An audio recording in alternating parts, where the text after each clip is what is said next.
Hello friends, मैं हूं Ayurvedic doctor surveys S Ansari और आप देख रहे हैं भारत का सबसे informative anorectal YouTube channel piles Ayurveda. आज इस वीडियो में हम पेट को खराब करने वाली एक ऐसी वजह को पहचानेंगे जिस वजह के बारे में आप सोच भी नहीं सकते कि क्या इस तरह से भी मनुष्य की पाचन अग्नि कमज़ोर हो सकती है। दोस्तों, अगर आपने मेरे कई वीडियोस देखे होंगे तो आपको अब तक ये तो पता चल ही गया होगा कि मैं अपने हर वीडियो में पाचन अग्नि को बढ़ाने की बातें अक्सर करता रहता हूँ।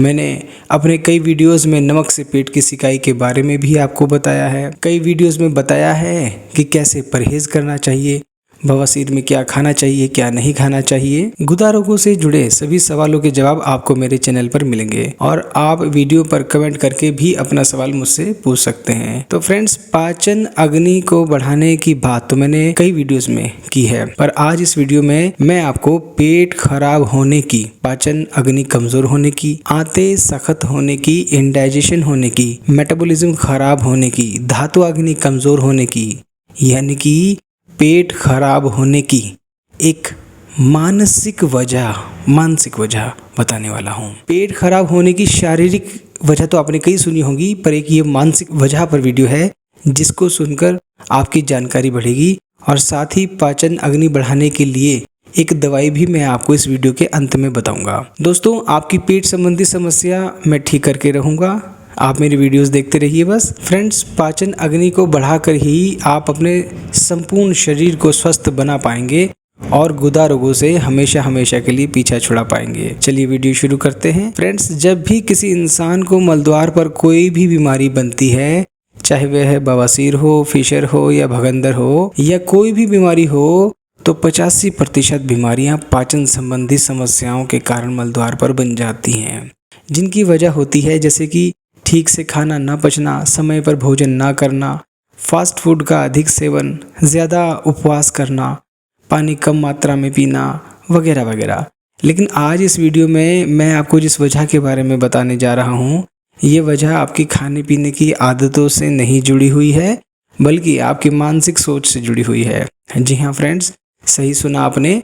किसी तरह का दुख, किसी तरह का डर, भविष्य की चिंता, समाज की चिंता, जहाँ कुछ भी नहीं है वहाँ पर भी अगर आप खतरे को देखते हैं, ओवर थिंकिंग की प्रॉब्लम है, भय है, शोक है, मानसिक कुंठा है, चिंता है, तनाव है, इन सब नकारात्मक विचारों से अगर आप ग्रसित हैं, अगर आप लंबे समय तक नीरसता में जीवन जिएंगे, तो आज नहीं तो कल आप पेट के गंभीर रोगी बन सकते हैं। आपको पता भी नहीं चलेगा कि आपका स्वास्थ्य कहाँ चला गया और ना ही आपको ये पता चल पाएगा कि इन सब की वजह है आपके पेट का ठीक से काम ना करना। आयुर्वेद में भी 90% बीमारियों का कारण आमदोष को ही कहा गया है। आमदोष का मतलब है कि अधपचा खाना। आप जैसा सोचते हैं फ्रेंड्स, उसका सीधा सीधा असर आपकी नाभि पर पड़ता है। ये वीडियो वही लोग समझ पाएंगे जिनमें स्वयं को समझने की क्षमता होगी। आयुर्वेद में एक श्लोक है, समदोषः समाग्निश्च समधातु मलक्रियः प्रसन्न आत्मेन्द्रिय मना स्वस्थ्यति विधीयते।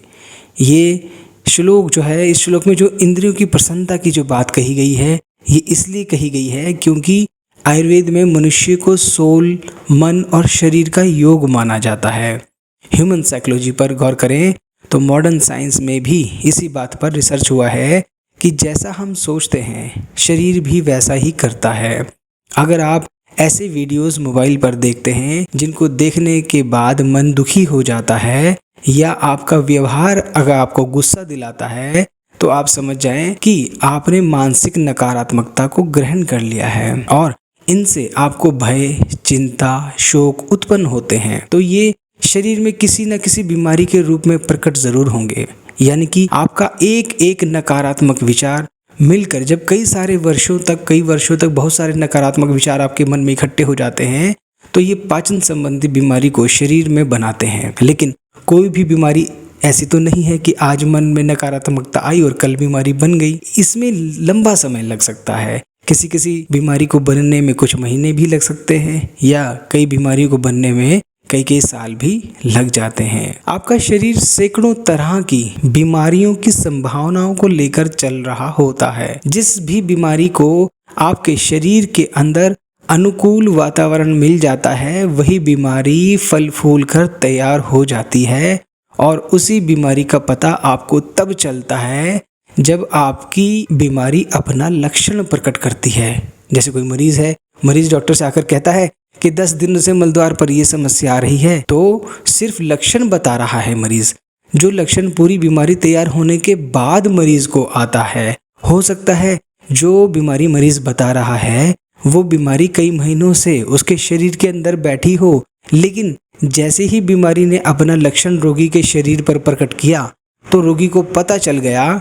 तो इस तरह से आपका शरीर कई कई बीमारियों की संभावनाओं को लेकर के चल रहा होता है।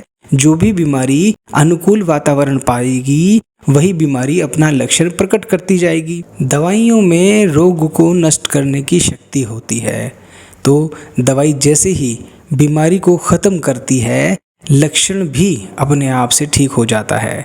दोस्तों, मेरी दवाइयाँ तो काम करती ही हैं, मेरी बातें भी आपकी बीमारी को ठीक करती हैं। तो चैनल को सब्सक्राइब ज़रूर कीजिए, नीचे सब्सक्राइबर का बटन है, अभी इसको आप प्रेस कर दीजिए। तो फ्रेंड्स, आप समझ चुके होंगे कि आपकी सोच ही सब कुछ है। तो माय फ्रेंड्स, आपकी नाभि आपके विचारों से कंपित होती है। इसलिए जब भी आप कोई अप्रिय घटना के बारे में सुनते हैं या अचानक से किसी अप्रिय घटना को देखते हैं या उसका वीडियो देखते हैं, तो उसका सीधा सीधा असर व्यक्ति की नाभि पर पड़ता है, उसके डाइजेशन पर पड़ता है। इन सभी बातों से हमें ये क्लियर हो जाता है कि हमारे विचारों का सीधा सीधा असर हमारे पाचन शक्ति पर पड़ता है। जैसे कि आपने कभी नोटिस किया होगा कि अगर आपने कोई बुरी खबर सुनी तो आपकी भूख खत्म हो जाती है। तो ये कैसे हुआ? क्योंकि वो शोक का धक्का आपकी नाभि पर पड़ा और भूख खत्म हो गई। तो फ्रेंड्स, अगर आपको भी लगता है कि आपकी पाचन संबंधी बीमारी की वजह भी दुख, शोक या भय है, तो इस आदत को आपको बदलना चाहिए। साथ ही आपको चित्रकादिवटी, बैद्यनाथ कंपनी की चित्रकादिवटी 2 टैबलेट सुबह में, 2 टैबलेट शाम में गुनगुने पानी के साथ चबा करके खाना चाहिए। साथ ही आपको नमक की पोटली से पेट की सिकाई भी करनी चाहिए। अगर आपको पेट की सिकाई के बारे में नहीं पता है, ये वीडियो पहली बार देख रहे हो मुझको, तो आप मेरे चैनल पर पेट की सिकाई के वीडियोस देखिए। वहाँ पर मैंने नमक से जो पेट की सिकाई बताई है पोटली बना करके, वो आपको वीडियोस मिल जाएंगे। मैं उसका लिंक डिस्क्रिप्शन में भी शेयर कर दूंगा। मेरी वीडियो समाप्त हो गया है फ्रेंड्स, अब ज़रा थोड़ा बातें कर लेते हैं। तो इस तरह से आप मेरे सभी वीडियोस देखते रहिए। धीरे धीरे आपको अपने पेट की सभी समस्याओं का समाधान मेरे वीडियोस में मिलेगा।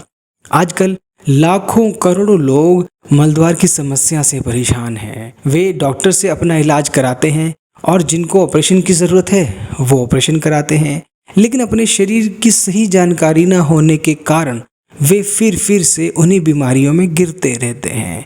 आजकल डॉक्टर आपका ऑपरेशन तो कर देते हैं, लेकिन आगे आपको कैसे रहना है, ये मलद्वार की समस्या जिससे कि दोबारा ना हो, ये कोई नहीं बताता। और जब खराब लाइफस्टाइल की वजह से आपको दोबारा से बवासीर बन जाती है और दोबारा से मरीज़ को बोल दिया जाता है कि फिर से ऑपरेशन की नौबत आ गई, तो मरीज़ कहता है कि हम तो सोच रहे थे कि सिर्फ एक ही ऑपरेशन से ही मलद्वार की बीमारियां ठीक हो जाती हैं। जैसे कि गॉल ब्लैडर रिमूव करने के लिए सिर्फ एक ऑपरेशन की ज़रूरत पड़ती है, अपेंडिक्स को निकालने के लिए सिर्फ एक ऑपरेशन की ज़रूरत पड़ती है, हर्निया अगर हो जाए तो उसके लिए भी एक ही ऑपरेशन होता है, और भी बहुत सारी बीमारियां होती हैं जिनमें कि रोगी को सिर्फ एक ही ऑपरेशन से रोगी हमेशा के लिए ठीक हो जाता है, और ऑपरेशन के बाद परहेज़ ना भी करे तो भी कुछ नहीं होता। बस यही भूल मरीज़ से हो जाती है, मलद्वार के रोगी से बस यही भूल हो जाती है कि वो मलद्वार के ऑपरेशन को भी बाकी बीमारियों के ऑपरेशन की तरह समझ लेता है, मान लेता है। आज मैं आपको एक बात बता दूं फ्रेंड्स, कि मलद्वार के ऑपरेशन एक तरफ और बाकी सारे ऑपरेशन एक तरफ।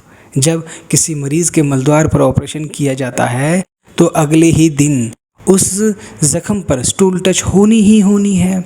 ज़ख्मों पर जो मलद्वार पे बन जाते हैं ऑपरेशन के दौरान, उस पर करोड़ों बैक्टीरिया अगले दिन ही टच हो जाते हैं। मल त्याग को तो एक दिन के लिए भी नहीं रोका जा सकता। तो आप समझ सकते हैं कि ऑपरेशन के बाद मलद्वार पर बने जख्मों को ठीक करना डॉक्टर और रोगी दोनों के लिए ही चुनौतीपूर्ण होता है। फ्रेंड्स, मेरे चैनल को फॉलो कीजिए। ऑपरेशन से जुड़े हर सवाल आपको जो है इस वीडियोस के थ्रू मिलेंगे। फ्रेंड्स, मेरे चैनल को फॉलो कीजिए, सब्सक्राइब कीजिए, लाइक कीजिए वीडियो को, और ऑपरेशन से कैसे बच सकते हैं वो भी आपको मेरे वीडियोस देखने से पता चलेगा। अंत में आप सभी का बहुत बहुत धन्यवाद। Thank you very much. Piles Ayurveda hospital से संपर्क करने के लिए 9988788433 नंबर पर व्हाट्सएप कीजिए।